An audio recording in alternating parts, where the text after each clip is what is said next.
serious question for the Republicans who didn't know that the Affordable Care Act and Obamacare were the same thing.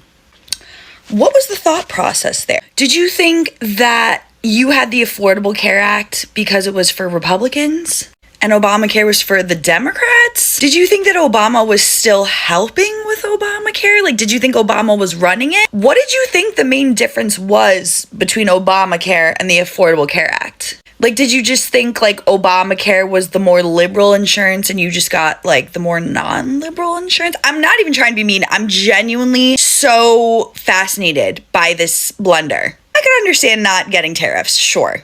I'm just... If we didn't think they were the same thing, what did we think they were? How did we think they were different? Like, when you got your Affordable Care Act coverage, did you specifically say, no Obamacare for me, only Affordable Care Act? Did you think that Trump was going to take away the free Obamacare insurance for Democrats, but not the Affordable Care Act insurance for Republicans? I'm genuinely trying to understand. So please leave me a comment. And for what it's worth, I genuinely hope that everyone who needs free health insurance or low-cost health insurance ends up with it at the end of this. Obamacare was for America, not for Black America. I'm not disagreeing what with you. What did he do specifically for us? Nothing. The Asians got an anti-hate bill for them. Nothing. Israelis get federal money for them. Afghanis got a bailout for them.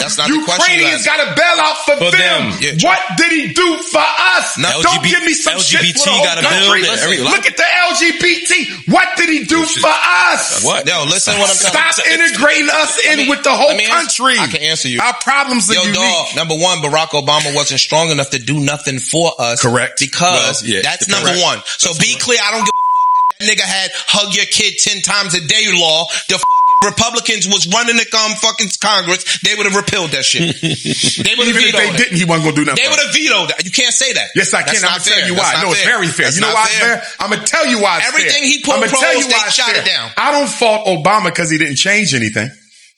For the reasons you mentioned. I fought Obama because you didn't even speak truth to power for our problems. He didn't even speak truth to power about mass incarceration, miseducation. He did. You know what he did for police genocide? He gave them the cameras. He tiptoed. He gave them the body cams. The body cams. Yep. Has that stopped the police from killing anybody? No, the fuck it has not. He tiptoed. He did nothing at all. He transgendered our children, though, in public school. Congratulations. Oh, wait. Oh, come on, Doc. Wait, slow down. Why you say that? He transgendered the kids. You be putting a lot of weight on. You put a lot of weight on Dion's shoulders. Can I ask you a question? A lot of weight on. Can I ask you a question? Obama transgendered the kids. Can you name the president of the United States of America? Because there's only been two. One of them in office now. But can you name the first president of the United States of America who during his second term of office sent a letter to every state department of education in America and said, children from this point forward can use the bathroom of the gender they identify with. And if you try to stop them from doing so, we will cut all your federal education funding. Who was that president, Joe? So unisex bathrooms. Who was that president, Joe? I don't know. It was Obama. Barack Obama. Happy New Year to each and every one of you who is watching this video. It is strange to see how people vote against their rights. For example, voting against Obamacare. Obamacare was supporting each and everyone. Obamacare was helping each and everyone. And people have voted against it. Some people, I don't know why they did this. Maybe they did this because they thought Obamacare was the blue side only. I don't know. I don't get it why people have done such kind of things right now, which is going to affect a lot of people on their health side. That's why right now people are just wondering. They don't know what's going on, what's going to happen when they do such kind of things, when they remove Obamacare. And they didn't know that Obamacare is the same as the ACA. It's strange. It's strange. In this generation, people to vote without knowing, without getting enough information, without doing enough research to know what's going on, and then you just go ahead and you vote against your rights. That is what's happening. That is what is strange right now, because people, they don't know what's going on. So once they repeal Obamacare, what is going to happen? Tell me in the comment section, because people, they don't know the alternative. They don't know what to do. Healthcare is so expensive. Things are expensive. Tell me in the comment section. But Obamacare is a disaster. And I said, we're gonna do something about it. I saved Obamacare when we got John McCain's negative vote. You know, he voted against it after campaigning for many, many years. He said, thumbs down. Call me crazy, but why would you say that you saved Obamacare when you also claim it's a disaster? Isn't that welcoming in criticism? And also, you had no authority to save Obamacare, considering that you were not in the Senate. So how did you do it? Or do you just really not like winning or losing? I can't even remember which one you're wanting at this point. Y'all, Joe Biden is way more coherent than this man. Yes, he has a stutter and he speaks slowly, but at least he makes sense. You did not win this election. The only people who won are Donald Trump, J.D. Vance, Elon Musk, the oil barons that they cut deals with in exchange for campaign funds, and the corporations that want to continue deregulating. Your team did not win. You're not on the team. They never gave a shit about you. And unless you're making over $360,000 a year, you're not going to benefit from his tax plan. Like, I'm really interested to see what's going to happen when 2025 comes along. We're a couple months in and your rent prices don't go down. Your food prices aren't going down. Like, you're going to have more contaminants in your food because the FDA is going to be completely dismantled. Like, to all the red-pilled mid-20s guys that look like me, I wish I could say that things are going to get better, that you're going to be able to afford to move out of your parents' house, that you're going to be able to afford groceries and not have to struggle to pay bills, but it's just not going to happen under this presidency, under this new administration. Please stop and listen to this if it concerns you, because I know I need a lot of help and other people do as well. So when the ACA gets repealed, what can we do? Right? Like, I know TikTok is a great place for education and resources, so please stitch this or leave a comment or something on what we can do if the ACA gets repealed. There are so many of us that rely on the ACA, not just for quality of life, but just to live, period, right? Like, one of the medicines I take is $300,000 a year. One. Right? And if insurances no longer have to accept people with pre-existing conditions, it's like, what, like, all I could think to do is leave and go somewhere. And I was doing research, like Portugal and France have universal health care, and they also allow people with pre-existing conditions on there. So maybe that's an option, but I know moving isn't an option for most people, especially disabled people. But I don't know. I mean, I don't even know if I could, but I feel like it's like a last resort situation. I don't know what to do. So please, stitch this with some type of advice or education or something on what to do. Because I'm lost. I know a lot of other people are too. So it's no secret the corporations actually buy the politicians because they're able to lobby the government. They're able to donate to certain campaign funds. So once the politicians find themselves in power, they typically owe a lot of favors to those that are not the people they're supposed to represent. And the result of that is that someone like United Healthcare can then get $16 million of profits per day last year. That's a real number, by the way. And you can zoom out on this because this is not necessarily just a problem with healthcare and the pharmaceutical industry, although it's rampant there. It's it's everywhere. And you can really trace it back to deregulation efforts. Really. Because when corporations can regulate themselves, nothing stops them from literally just using people as a money extraction device. So when we bring up Obamacare, the Affordable Care Act, did it increase premiums? Yeah, of course it did. Because we said you can't deny people coverage just because they have a pre-existing condition, which I think is a good moral, ethical stance. And then insurance companies responded with, well, we're going to start charging out the ass for the coverage. Which I guess is fair because they're a private company. They have to prove profits quarter over quarter, right? We need to remove the profit motive from insurance. We need a universal healthcare system. That's just how I feel. Anybody's welcome to try and convince me otherwise. I don't think you're going to, though. As a reminder, because some people were taught differently, the Affordable Care Act is Obamacare and vice versa. They are the exact same thing. If they take away the Affordable Care Act, aka Obamacare, you will not be able to get coverage if you have a pre-existing condition. This isn't something that could happen, if he gets the House and the Senate, this will happen. And millions of people will be without health care in this country. Millions. I'm talking babies who have issues with their heart or their organs. I'm talking about people who are obese. I'm talking about people who have had cancer or brain tumors. I am talking about people with cystic fibrosis. I am talking about people with sickle cell anemia. I'm talking about diabetics. I'm talking about literally anything that is considered a pre-existing condition in this country. The insurance companies will not have to cover you. You will be uninsurable. And the only resource you will have are emergency rooms. And as it is, in the state of Texas, they are going to start requiring people to answer a question whether they are citizens or not. This is not the America we're supposed to be. We are better than this. I cannot believe that there are people who voted against their own self-interest. Hurt people. If you're so hurt, if you're so butthurt that people get something you don't, and as a way to get back at them, for you to feel better, you have to bring someone else down, shame on you. Shame on you. I am not the kind of person to laugh at other people's pain. I am not the kind of person to be petty and say, I hope you get what you voted for. But realize we are all going to sink or swim together. So this is the time to come together. This is not the time to become even more divided. I do not want to see my family members who are naturalized citizens be deported. I don't want to see families torn apart. Whether I disagree with you politically or not, we all need to come together and figure out what we are going to do.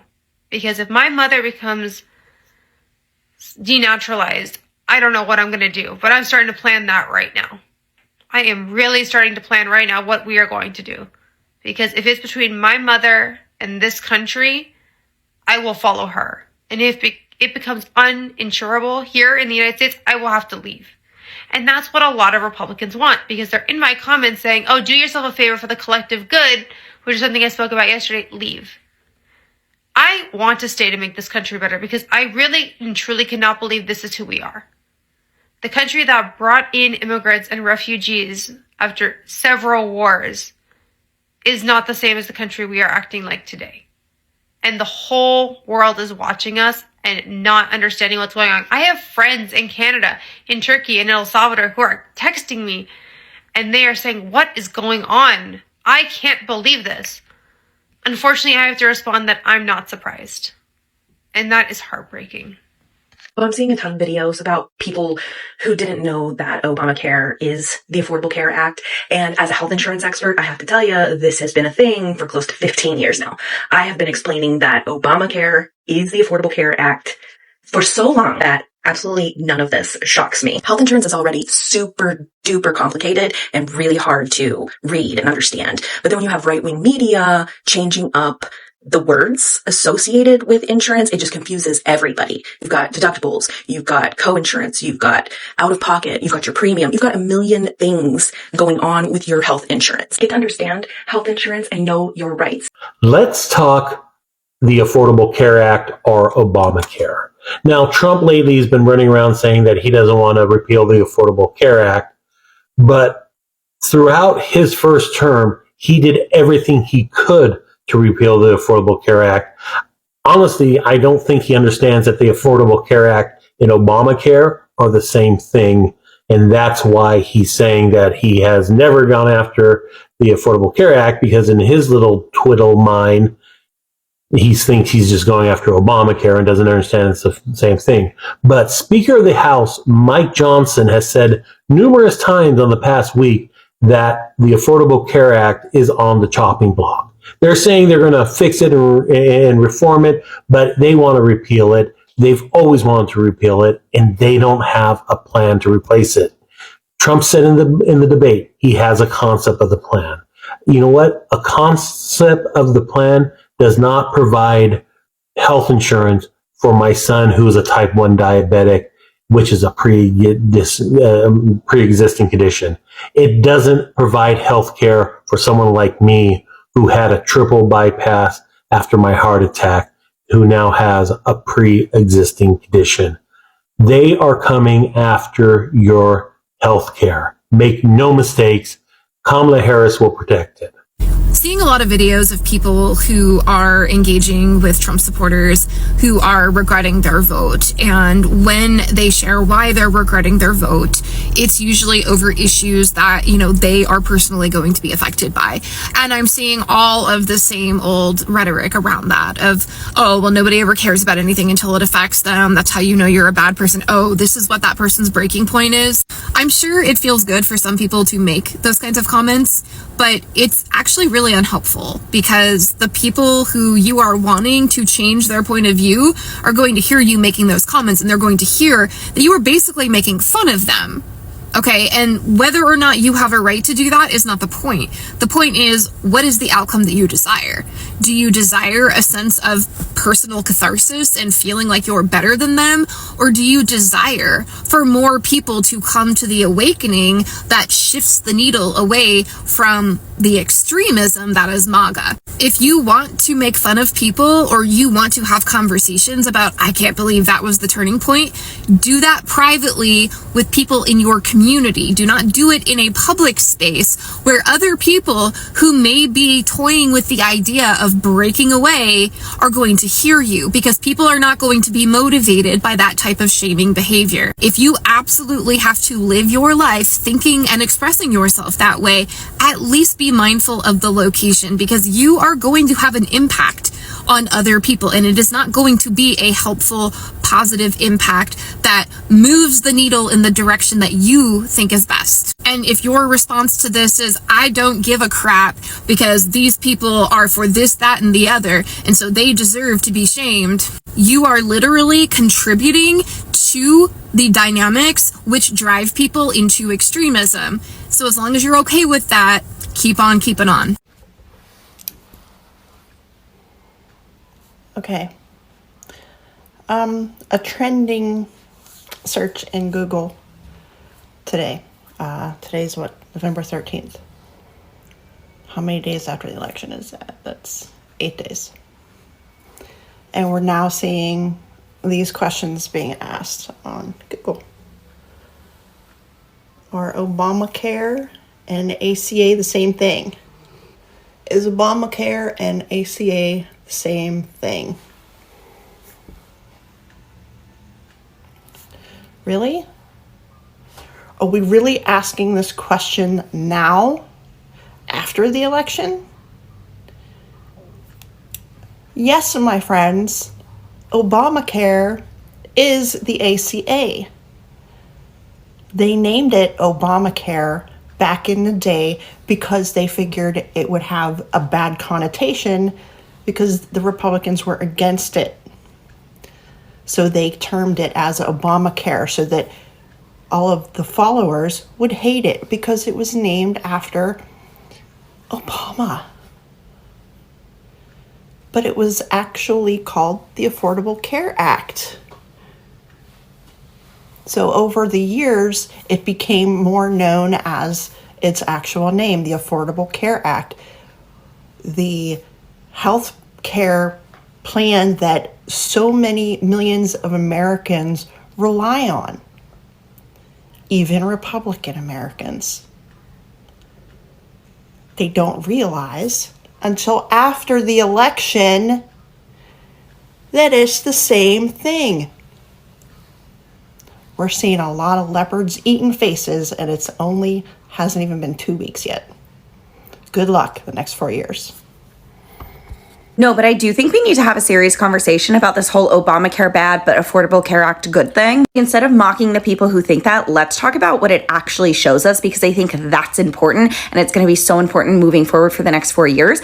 The right wing is and has always been excellent with their marketing. They have drilled it into people that Obamacare is bad, that anything associated with Obama is bad. But it works. People say they hate Obamacare, but then you've got all these individuals saying, oh, but I hope they don't take away my Affordable Care Act. And we've known this for quite some time now, actually, because they've done, surveys and studies that show when you ask, how do you feel about Obamacare, people respond negatively. But when you break it down and ask people how they feel about the individual components of the Affordable Affordable Care Act, there's like a 70 or 80% approval. And we see the same thing in Florida too. What was it, only 2 years ago, where Florida passed a higher minimum wage, but voted for all Republicans. And we saw it again this year too. Florida, it didn't pass, but 57% of people voted in favor of keeping abortion access. In Florida, that's crazy. And again, it didn't pass because the Republicans who are in charge know that something like that is actually pretty favorable, so they set the bar at 60%, not just 50% the majority like almost every other state. And I'm just like begging the Democratic establishment to recognize that they think their problem is that they're not center enough. They need to go more moderate, more centrist. But their actual problem is that they're just really bad at marketing. They are out of touch with the general population. And quite honestly, a lot of you are out of touch too. Like, let's stop grammar shaming people that voted for Trump and then being shocked when the right wing has it out for the left. Like, nobody cares how you're spelling there. You know what they're trying to say. But anyway, I just really hope that the Democratic establishment recognizes people want progressive ideas. It just needs to be palatable to the general population. We need to do a better job of making the information digestible. Like, maybe instead of spending the next 4 years finding the most moderate, basic white man you can, invest in like a PR firm. What's Molly McPherson doing for the next 4 years? And I understand that we are all upset and frustrated and anxious and scared about what the next 4 years are going to look like. I am too. But shaming people isn't going to help the situation. That's not going to bring them into the fold. It's just going to exile them from us even more. For anyone that's been paying attention seriously, it feels very much like Republicans have been playing chess for the last 4 years, and Democrats are like just now opening up a checkers box. And I don't know, maybe the best use of our time over the next 4 years is to learn how to play chess. Repealing the Affordable Care Act, commonly known as Obamacare, would have significant and far-reaching effects on various aspects of health care and economy in the United States. Approximately 29.8 million people would lose their health insurance if the ACA were repealed, more than doubling the number of uninsured individuals. The repeal would result in the loss of about 1.2 million jobs across various sectors, not just healthcare. This is because the ACA's subsidies and medical expansion have helped millions afford their care, and withdrawing this support would reduce consumer spending on other necessities like food and rent. Without ACA, premium subsidies and Medicaid expansion premiums would rise sharply. This would make health insurance less affordable for many Americans, particularly those with low, moderate income. Thank you so much for watching. Thank you so much for being here. Let's catch up in the next episode.